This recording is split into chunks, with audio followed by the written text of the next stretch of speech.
Hello and welcome everybody, Kicker of Elves here. Hope everybody's having a great day. Today I want to talk about my top 5 most hated cards in Marvel Snap.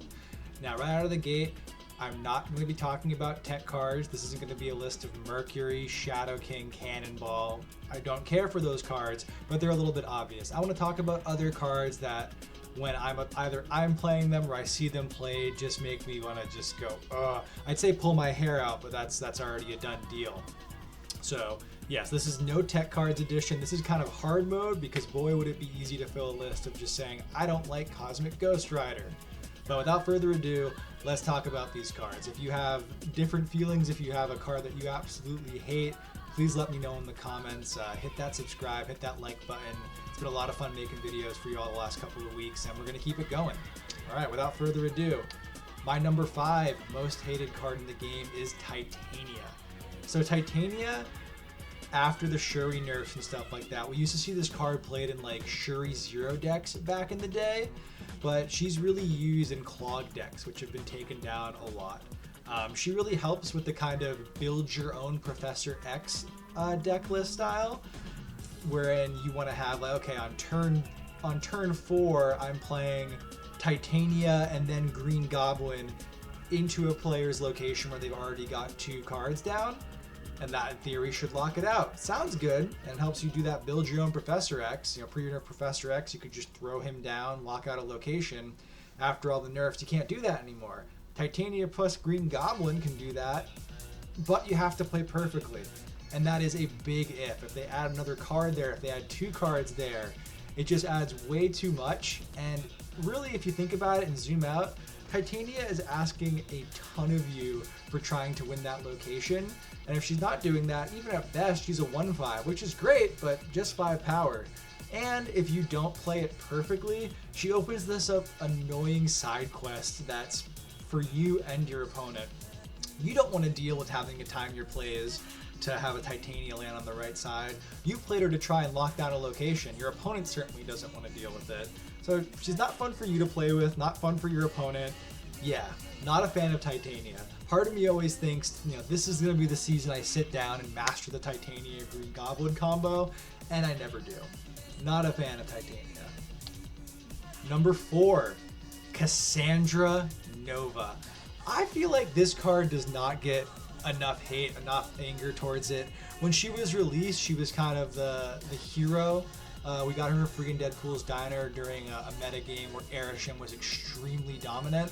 This card loves to be in that list, or loves to counter that list, and is a great turn 6 play, just destroying Erisham deck. Love that about her, but outside of that meta context, if she's played on curve, she gets to be a 3/6. That's a really good stat line. Swordmaster is a 3/6, and he discards an odd cost card, and you're playing him in discard. Cassandra Nova at base, played on curve, 3/6. There's no downside to that. And then this is something that anybody who's played against Cassandra Nova can feel. And maybe this speaks more about me for how strong I feel about this, but that little bit of mental damage. Cassandra Nova comes down on turn 3. The rest of your draws have their power reduced.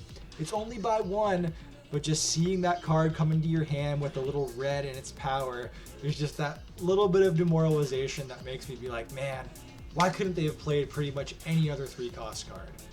Cassandra Nova, again, not a fan. Number 3, another 3-cost card. That's why I caught my wording there. Pretty much any other 3-cost card. Gladiator. So at 3/8, great stat line, and if we're not in a meta that likes to run a lot of big guys, he's inherently going to be a good pick. If you're not in a Shuri, Scar, Supergiant sort of thing, if there are not big Storm, War Machine, Legion, Lockdown, like if there are not a lot of those decks running around, Gladiator is a really strong pick. And then hold on, let's just forget about the metagame for a second. If you are the kind of person that likes to run decks that aren't Scar, Supergiant Shuri, I want to play a lot of 10s and make my Scar free or get my Surtur nice and big. And if you've been watching my videos at all, you know that is not my flavor of deck.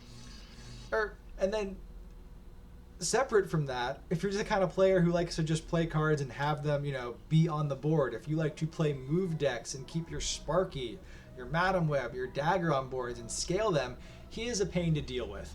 The only really funny thing about Gladiator is if you're playing a Mr. Negative deck and he pulls out your negative, you're like, okay, thank you very much, Gladiator, doing great work. I've been playing a lot of Move, and the only card in that deck that can deal with Gladiator and frankly doesn't want to get blown up is Heimdall. Last night at the time of recording this, I did play up against a Gladiator that pulled my Heimdall. I believe I had Human Torch and Dagger out on the board at the time. So I said, you know what, thank you, Gladiator. I think I just had Human Torch. That was good. Otherwise, this is just a card that you've got to eye roll and you see him hit the board. You're just like, I really hope he doesn't hit a card I care about.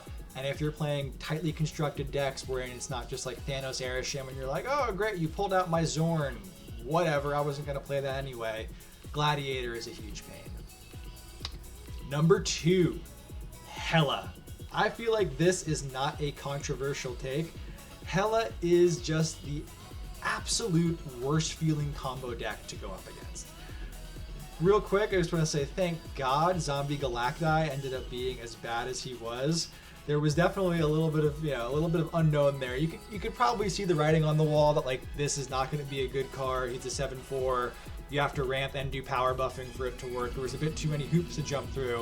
But a lot of people were saying if he ended up being good, it would feel like Hela. Thankfully, at the time of recording this, we are not in a Hela metagame. Unless you're going up against Denish, you're not really seeing Hela. It is a card combination where you're just watching people have cards discarded. You're seeing them hit, hitting a death, hitting an Infinite, and going into turn 6, there's not really a play pattern you can identify that says, I feel confident snapping into this, or I feel confident saying. Because if they have the card Hela, it's just casino time, and hopefully those cards don't fall in the right place. Any other combo deck, if you're playing Mr. Negative on turn 6 or 7, you can say, okay, they didn't play Jane Foster, I feel good about this. You're playing Move, it's like, all right, they didn't have Hellion on turn 5, and they didn't play Cloak either. Okay, I think I might have a shot here. If they're playing Destroy, it's like they've only hit that Deadpool twice. They've only destroyed one location. Their death's not free. There's all this other information you can get when you're playing against other decks in Marvel Snap that lets you know, should I or should I not feel comfortable? That is a lot of skill testing in the game. Being able to say, not just I'm able to execute on my deck's game plan correctly, but I'm able to identify what my opponent is trying to do and able to see, are they bluffing me if they snap? Are they likely to stay in? Can I scare them off with a snap? Because I know when they're playing Destroy and it's turn 5 and they haven't played Venom or Carnage, things are not going well for them and they're probably going to retreat. For Hela, when it's good, it is the canary in the coal mine typically that like, all right, this metagame's in a bad place. They have had to make so many changes and updates on cards to be like, all right, we got to bring Hela back in line. Okay, Hellcow, we turned Hellcow into an activate and it discards 2 cards. We gotta get rid of that. We gotta make it so Hela doesn't just bring back all your cards. You gotta change Hela so she brings back cards that they've done so many changes to her. Thankfully right now it's not great, but when you're playing against a Hela deck, you just have to think the only information you've got is like, well, they only discarded 1 card, so I'm gonna stay. But no Hela deck is staying in on that. No Hela deck is doing the all-in Invisible Woman Mobius Hela stuff. They are just playing out cards that just because they're playing their Swordmaster. They may have a Black Cat, Blade, those very targeted discards that, if you look at Hela way back towards launch, she was terrible. There was no control, there was no targeting beyond like Lady Sif and Colleen Wing the way we've got Blade, Swordmaster, all these other cards now. When you're playing against Hela, it's just total randomness, and it's not fun. Thankfully, we're not in the Hela meta, but in spite of all the ranting and raving I did about just how much I dislike Hela, and again, this is not I'm trying not to feature tech cards in there, otherwise Negasonic would be number 1. My number 1 most hated card in the game right now is far and away Gambit. Just what an absolute menace. Don't call me Mon Ami. Don't talk about your love with Rogue. I don't want to hear it, Gambit. I don't want to see you. When I see you flip up on turn 3 or turn 6, my heart stops for a second. So a lot of the criticism I have towards Hela can be applied to Gambit. There is no For every other card in the let's talk about tech cards for a second. When you get your Human Torch and your Dagger and your Craven in a location, blown up by a Shadow King and reduced back down, you kind of have it's frustrating because that's what that card is built for. It is built to reduce green power. When you get your 10 power card blown up by Shang-Chi, the first thing you say is, who the hell is playing Shang-Chi? But then you're just like, okay, all jokes aside, that's what the card is built for. There are tech cards in there and their ideas that they're supposed to be release valves, so if one thing gets too strong, yada yada yada, it deals with it. There is no way to tech against Gambit. You're not going into a deck building scenario being like, man, I gotta worry about Gambit. I can't have my cards matter. His randomness is unfun, although I do like the flavor of like cards and chants and all that sort of stuff. That's interesting from a character standpoint. But when I see this card flip up on turn 6 and I'm playing a move deck, there is no way for me or my opponent to know, is this guy going to discard a card and then hit the 1 power Sparky, or is it going to win him the game and hit the Human Torch? I understand some players might like that high stakes randomness and like, oh, this could be a really exciting Gambit. I'll see myself out. But his randomness makes it unfun for you and the opponent. Your opponent feels terrible when they stayed in for 8 cubes, hoping their Gambit's going to pull off and nail your Human Torch. You feel horrible when you stay in and you see, oh, it hit my Human Torch instead of any of the 7 other cards on the board I could have cared less about. I've played up against matches where people have had that happen, and it's just like, sucks for playing Gambit. I feel bad for you. This is a card whose randomness, every time I see him flip up on the board, my heart skips a beat. I'm just freezing. I don't know if I should look at the card I want to keep or if I'm jinxing it. It is just a feels bad experience all around. Gambit, I hope you get removed in the game. Just kidding. Maybe not. I don't like you at all, Gambit. With that, just want to say a quick thank you for those sticking around, looking at the top 5. Please let me know in the comments if you have a different top 5. If you have another, let me know your most hated card in the game. Even if it is a tech card, I'm happy to go into the comments and commiserate with you about how much I don't want to see Mercury or Shadow King either, because I feel they're right with you. For those of you that made it to the end, thank you so much for watching. Please hit that subscribe, hit that like button. We're on the road to 100 subscribers right now. It's been so much fun making videos for y'all the last couple of weeks. The response has been really awesome.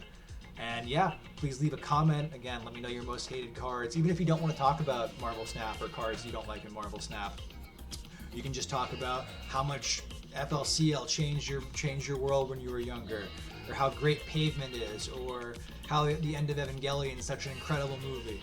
Any of those topics or anything else you want to go off about, let's do it. And all jokes aside, I'm Kicker of Elves. Thanks so much for watching. I'll see you next time.